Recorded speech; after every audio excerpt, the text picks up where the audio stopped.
బంగ్లాదేశ్లో ప్రస్తుత పరిస్థితులు చాలా తీవ్రంగా ఉన్నాయి. అసలు అల్లర్లు ఎందుకు జరుగుతున్నాయి? ప్రధాని షేక్ హసీనా రాజీనామా చేసి దేశం నుంచి ఎందుకు పారిపోయారో తెలుసుకుందాం. ప్రస్తుతం బంగ్లాదేశ్ పరిస్థితి తీవ్ర హింసాత్మకంగా ఉంది. రిజర్వేషన్లపై మొదలైన అల్లర్లు వల్ల ఆ దేశ ప్రధాని షేక్ హసీనా రాజీనామా చేసి కట్టుబట్టలతో దేశం నుంచి పారిపోయారు. దేశవ్యాప్తంగా ప్రజలు నిరసనలు చేపడుతున్నారు. ఈ అల్లర్లలో వందల మందికి పైగా చనిపోగా ఎంతో మంది గాయాల పడ్డారు.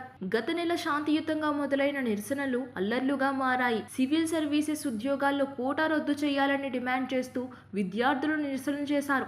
అది కాస్త ఇప్పుడు తీవ్రంగా మారింది. ఏకంగా ప్రధాని పదవికి చిచ్చు పెట్టింది. ప్రధాని షేక్ హసీనా పార్టీ అయిన అవామీ లీగ్ నేతలను ఆందోళనకారులు వెంటాడుతున్నారు. ఒక మాజీ కౌన్సిలర్ ఎండి షా ఆలం ఇంటికి నిప్పు అంటించడంతో పాటు ఎంపీ ఇంటికి కూడా అంటించారు. అలాగే షేక్ హసీనా తండ్రి బయోపిక్ లో నటించిన యువ నటుడు షాన్తో దర్శకుడైన అతని తండ్రిని కొట్టి చంపారు. ప్రముఖ బంగ్లాదేశీ జానపద గాయకుడు రాహుల్ ఆనందో ఇంటికి కూడా ఆందోళనకారులు నిప్పు అంటించారు.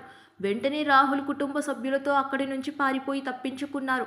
అల్లర్లు జరిగినప్పటి నుంచి ఇప్పటి వరకు 440 మంది ప్రాణాలు కోల్పోయారు. బంగ్లాదేశ్ స్వాతంత్ర ఉద్యమాల్లో పోరాడిన కుటుంబాలకు ప్రభుత్వ ఉద్యోగాల్లో 30% రిజర్వేషన్లు కల్పిస్తూ అప్పటి ప్రభుత్వం ఓ చట్టం తీసుకొచ్చింది. దీనిపై 2018లో తీవ్ర వ్యతిరేకత రాగా ప్రధానమంత్రిగా ఉన్న షేక్ హసీనా ఈ చట్టాన్ని రద్దు చేసింది. ఆమె నిర్ణయాన్ని హైకోర్టు కొట్టివేసింది. దీంతో బంగ్లాదేశ్ లో అల్లర్లు మొదలయ్యాయి. సబ్స్క్రైబ్ చేయండి. Please do subscribe to Please like, share and subscribe to top Telugu TV. Top Telugu TV. Top Telugu TV.